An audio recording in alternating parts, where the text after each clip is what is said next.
ছোট্ট আমি আশা করছি 2.5 টাকা ভক্তের ডাকে ভগবান ধরা খানে কারণা কথা হাতে তিনি লীলা প্রকাশ করেন। তাই আজ অজয় মা মেয়ে দুজনে পিতৃহারা মাধবী বিবাহ যোগ্য সুন্দরী যুবতী ভক্তি সজ্জা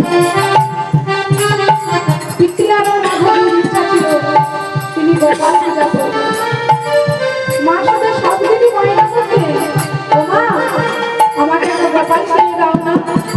মা বলতো মাধবী যেখান থেকে তোমার দেখাশোনা হয় তোমার বিয়ে ভেঙে যায়, আমার বয়স হয়ে গেছে, তোমার বিয়ে দিতে পারলে আমার শান্তি পায়। বলছে মা না না আমাকে একটা গোপাল ছেড়ে দাও না, আমি গোপাল নিয়ে সেবা করবো পুজো করবো। মা বলতো মাধবী আমি তো গরিব হয়ে কোথায় পাবো পয়সা। তাই হঠাৎ করে একদিন দেখলে একটা ফেরিওয়ালা পুতুল বিক্রি করতে করতে যাচ্ছে ওই রাস্তা দিয়ে।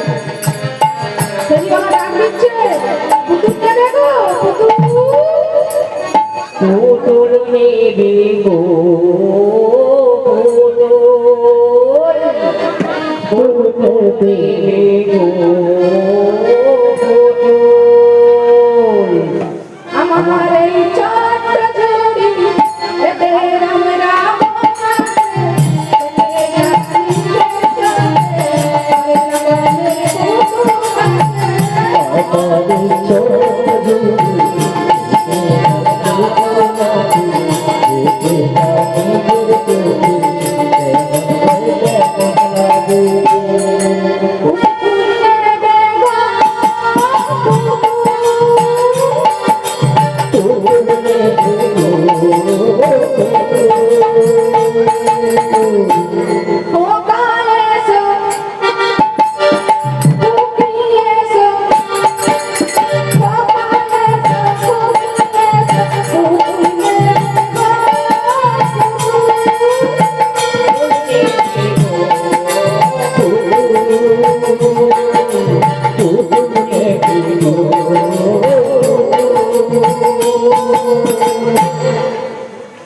ফেরিওয়ালা ফেরি পুতুল নিয়ে ফেরি করছে।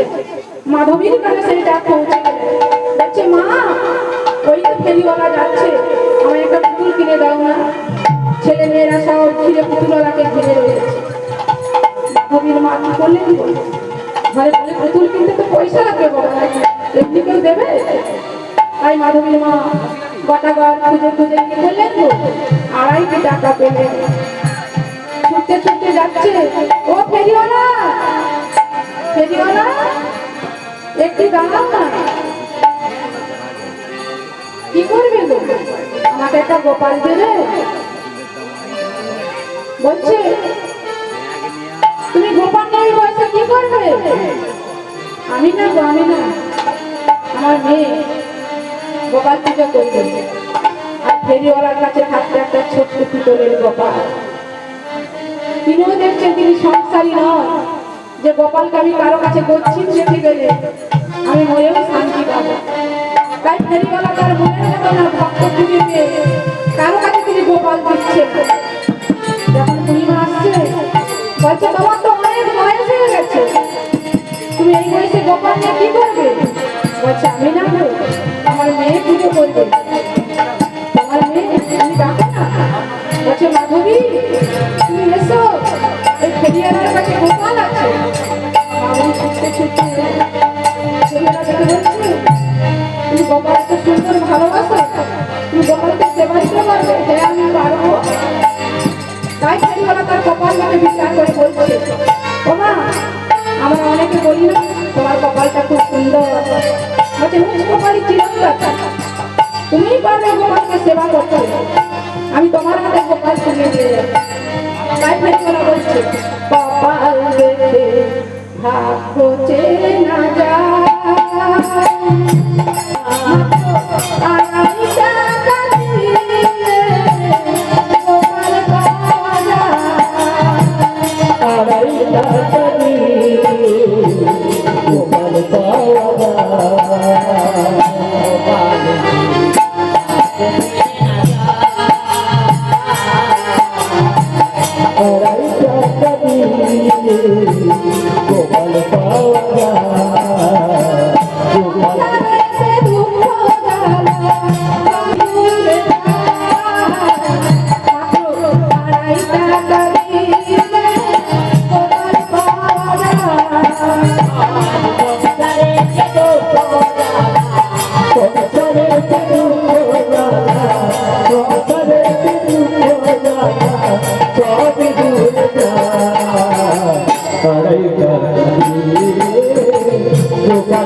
তাই আমার ফেরিওয়ালা মাধবীর হাতে গোপাল বলছে এতদিনের পর আমি মনের মতো ভক্ত পেলাম, তাই গোপাল তুলে দিয়ে ফেরিওয়ালা চলে যাচ্ছে। মাধবী মনের আনন্দ গোপাল নিয়ে চলে যাচ্ছে। তাই বাবা আসুন। মাধবী গোপাল নিয়ে বাড়িতে সেবা দিচ্ছে, এদিকে আমাদের গোবর্ধনধারী ঠাকুরের সেবা হচ্ছে। এই মহতি হরিবাস আমার গোবিন্দ এসে সেবা নিচ্ছে। গোবিন্দকে সবাই কাছ থেকে দিয়ে কিছু করতে পারে। তাই আমাদের জীবনে আছে চারটি বৃন্দাবন। বৃন্দাবন অনেক আছে, যেখানে রাধা কৃষ্ণের লীলা হয় সেটাই হচ্ছে বৃন্দাবন। যেখানে মহতি হরিবাস করে সেটা হচ্ছে ভক্ত বৃন্দাবন। যেখানে তুলসীর বন সেটাই বৃন্দাবন। আবার আমার দেহের মধ্যে যে আছে আমাদের মনে করে সেটাই হচ্ছে আমাদের বৃন্দাবন। তাই মহতি হরিবাস, এই যে মহতি হরিবাসের আমার প্রাণ গোবিন্দ ঘুরছে, আপনারা দেখতে পাচ্ছেন, দেখতে পাচ্ছেন। তাই আমি নামন কি করে আনবো? বৈকুণ্ঠ ধামে দেখতে পাচ্ছে, সেখানে আমার গোবিন্দকে দেখতে পাচ্ছে না। বলছে মা বাবা কোথায়? দেখতে পাচ্ছি না কেন? তখন মা বলছে আমি অনেকক্ষণ তোমার বাবাকে দেখতে পাচ্ছি। নারদ তখন কি করলেন গো? যোগ ধরে জানতে পারলেন এরকম মহতি হরিবাস গোবিন্দ বাড়িতে বিরাজ করছে। তাই নারদ এসে ছুটে এলেন, রঘু দয়াময় তুমি এখানে কি করছো?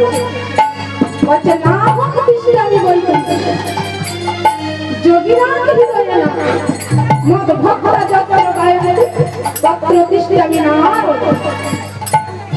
বলছে নারদ যখন আমার ভক্তরা গুণগান করে তখন আমি বৈকুণ্ঠ ধামে থাকতে পারি না, আমি ঋষি মুনির মনেও থাকতে পারি না।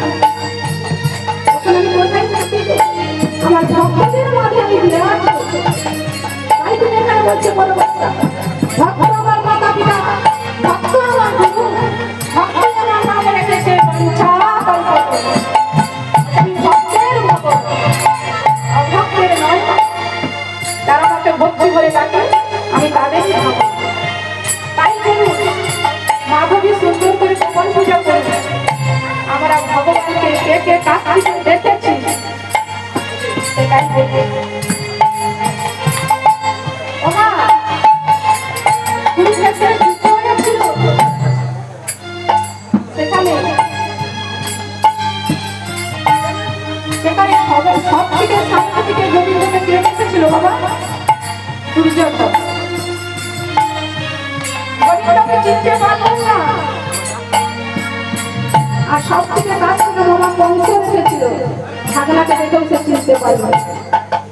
আর শিশুপাল যার জন্য সুন্দর দেহ পেয়েছিল, সেও কিন্তু প্রাণ গোবিন্দকে চিনতে পারল। কুরুক্ষেত্রের যুদ্ধে অর্জুনের রথের সারথি কে হয়েছিল? প্রাণ গোবিন্দ হয়েছিল না? সেই অর্জুনও কিন্তু চিনতে পারল না।